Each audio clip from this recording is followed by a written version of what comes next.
You're out. You're up, Stan. Oh, I didn't see any pictures on here. Sorry. Hi, this is Stan Gurka. Welcome you to our session this week for Business Ambassadors. And I'm pleased today to interview a friend of mine, Dr. Brian McCarley. I've known him for years. He's put seminars on for our Mended Heart group. He's put on seminars for our diabetes support group. And they've always been different and unique ways of treating that particular ailment or disease, whatever you want to call it.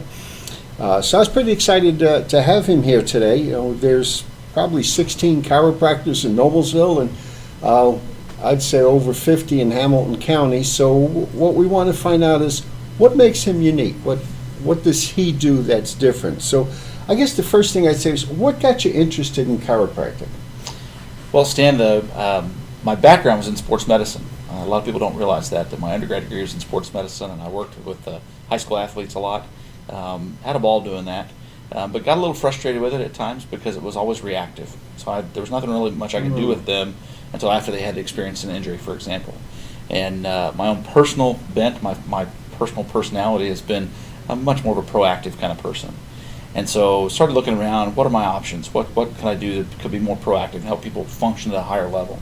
And after a long search, we kind of landed on chiropractic. So that's how we ended up there. My personal experience with chiropractic had not been proactive at all, which was kind of interesting.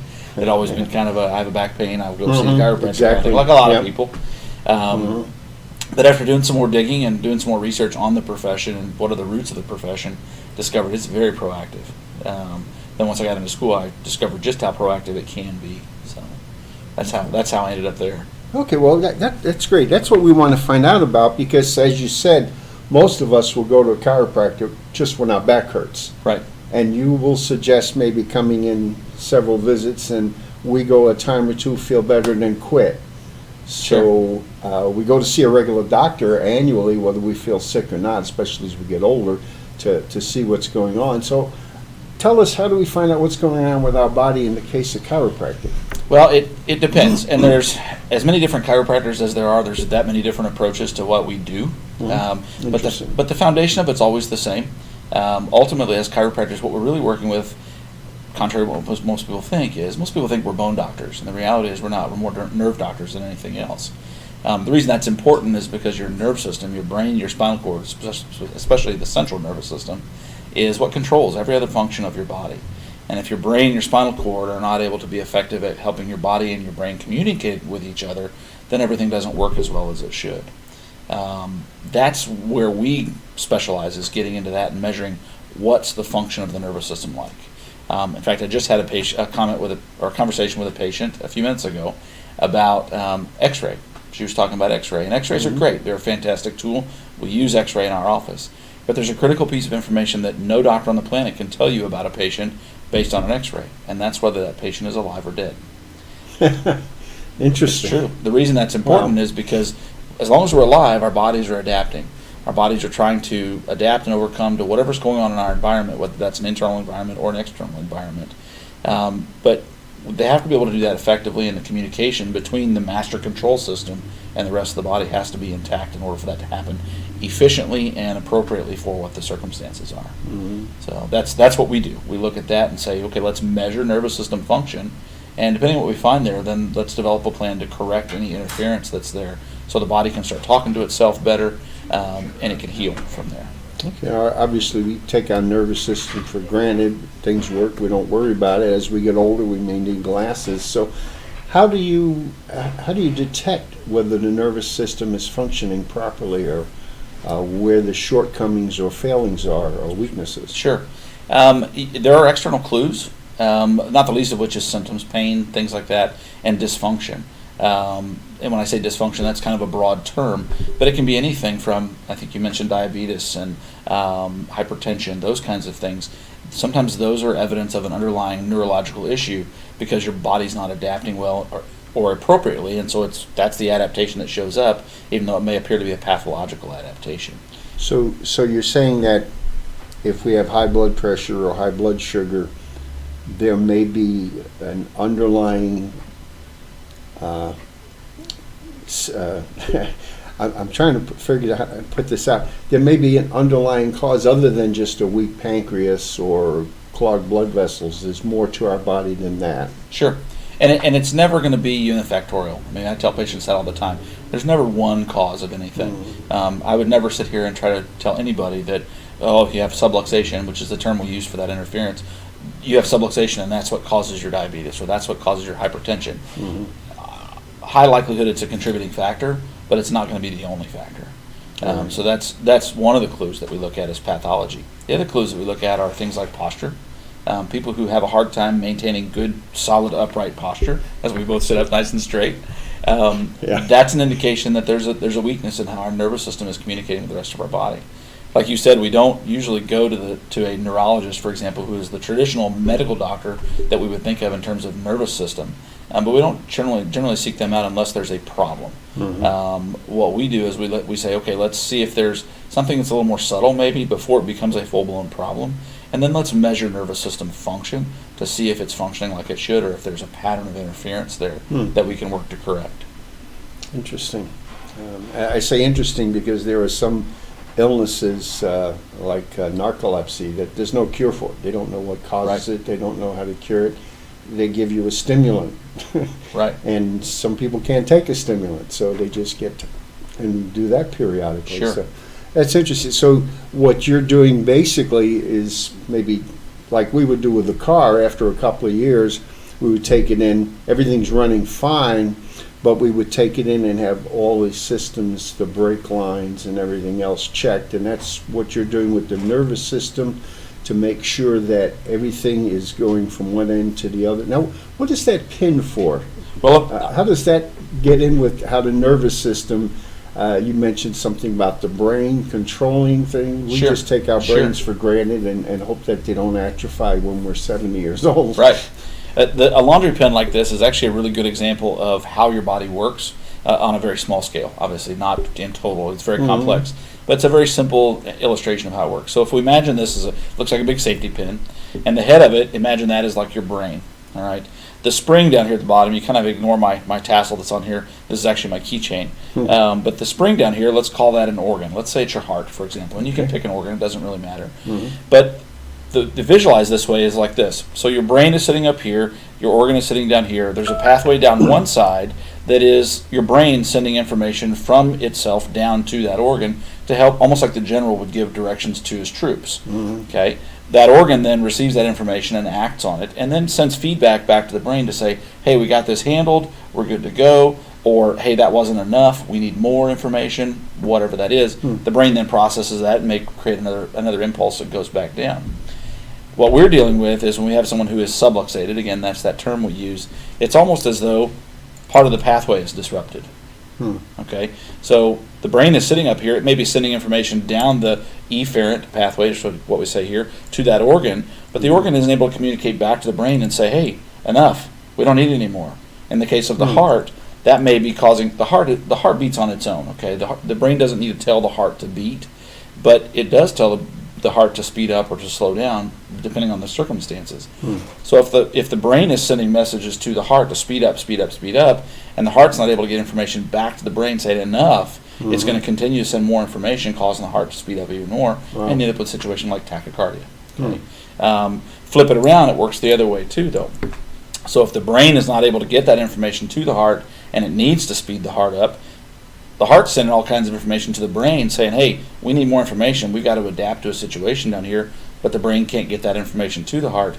The heart's not going to change like it should. And so your body becomes inefficient, and you have problems that way too. So this is screaming, help me, but you can't get back. You got it. Wow. You got it. To use the car example that you started with is actually a great example. And most people are familiar with that when they take their car to the mechanic and they plug in that scanner thing. That's kind of what we do. Where that OBD is, that scanner, that's what we're doing, is to measure the brain of that, not the brain of the car, but the brain of that person and the nervous system to see how it's communicating with itself. It kind of gives us scanner codes and says, okay, here's where there may be a problem. This may or may not be related to the symptoms you're experiencing. Wow. So it's a very comprehensive approach, or use the word holistic, kind of a dirty word in some circles, but it's more of a perspective that looks at the whole patient rather than just their nervous system or just their digestive system. So, You're going to have to rewind this a couple of times and re-listen. I know I will. Now, some doctors or chiropractors, they have offices full of supplements and supplies and things. You don't really do that. You analyze everything, and then what kind of program do you come up with for people? Do you come up with exercise or diet or a combination of things? Sure. That's a great question. And there are a lot of chiropractors that do a lot of products, whether it's supplements or pillows or traction devices or things like that. And when necessary, we'll bring something in for a patient. But it really depends on what that patient needs. I don't carry inventory on a lot of those things, just because if I carry inventory, I've got to sell it. Otherwise it goes bad, and then I'm out the money that it cost me to put it on my shelf. In many cases, those kinds of products, they can get a better price from somewhere else than they get it from me, and so we'll point people in the right direction of what they need to be looking for. I would rather than be educated about what they need, rather than just say, here, take this pill, or here, use this special pillow. If I can educate them, then they can make an informed decision on their own out there, and it helps them better. It helps, quite frankly, it helps me look like a rock star too, because now I'm telling them what they need rather than going, well, I've got this pillow that's been sitting on my shelf for a year and a half. I need to sell it and get some money out of it. So, and again, not that that's the whole motivation for those docs that do that kind of stuff, but it takes another layer of that off of me, takes some stress off of me from having to do that, where I can truly focus on clinically what does that patient need. So you're not using it as a source of income, you're using it as sometimes people do need supplements and additional things. Correct. Which is good. Correct. I think some people are concerned when they see a chiropractor that they'll get locked into having to be there on a regular basis, that the insurance may not cover, and have a variety of supplements that may run very expensive. But although there may be a need for that, that's sort of your last resort. Now you have a plan, it's called Whole 30. Sure. Can you go through, I think we got another couple minutes. The Whole 30 is not actually my plan. I forget the name of the couple that wrote it. It's an approach to food. I won't call it a diet. It's not really a diet. It's not really a nutritional plan, although it kind of is.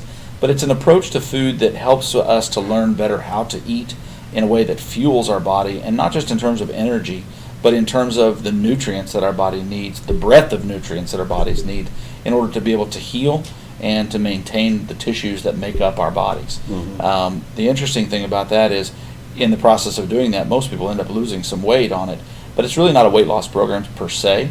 It's really an improve your body's function per se. So from that perspective, it really fits right in with what we do from a neurological perspective too. Now, if we wanted information, because a lot of what you said is very interesting and useful, and unfortunately, most of us wait till January 1st and we say, I'm going to do blip blip. A week later, we don't. We fail. We get upset and we quit. Why don't we start now? Is there a website that we can look at to get some information on areas of foods we should concentrate on or things we should avoid? Sure. Probably we all want to skip sodas, whether they're regular or diet. Right. Some other ideas that you may have, or as I said, you may have a website with some suggestions. Sure.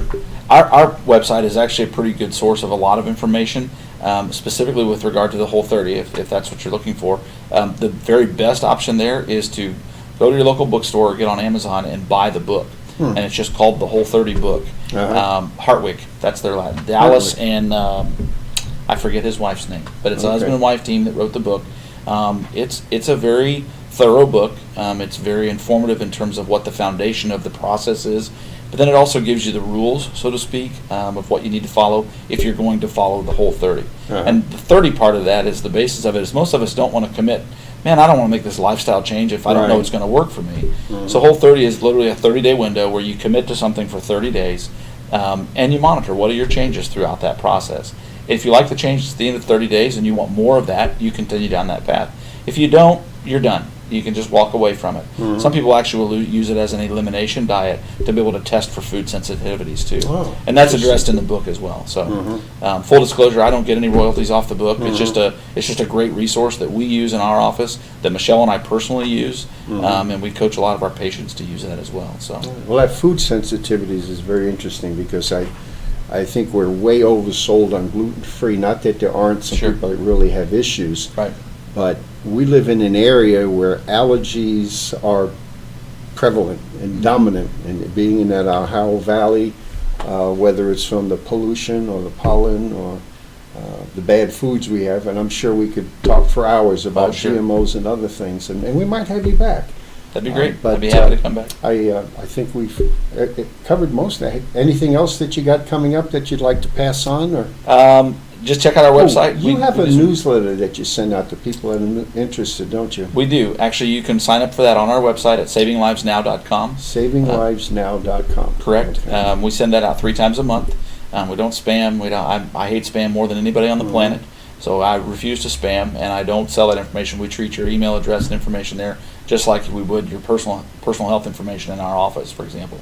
Everything's confidential, and nobody sees that but us and the service that provides that newsletter. So, and they're bound by confidentiality too. So, Well, it sounds good. The doctor that wants to help saving lives. I There you like go. that. And, That's what we like to do. before you get sick is the whole trick of it. that's right. Staying well is Staying easier well. than getting well. So Great. That's Super. right. Well, I thank Dr. McCarley Stan, for thank being you. here. It's been a Appreciate pleasure. it. Appreciate I having hope me. you all enjoyed this and got some useful information and can take advantage of some of Dr. Carley's information, whether online or at his. Oh, by the way, where is your office? We're here in Noblesville on the south side of town at 10th and Christian, right by the new roundabout. The new roundabout. Now, Yep. So drive through that carefully now. It's kind of tricky. That's right.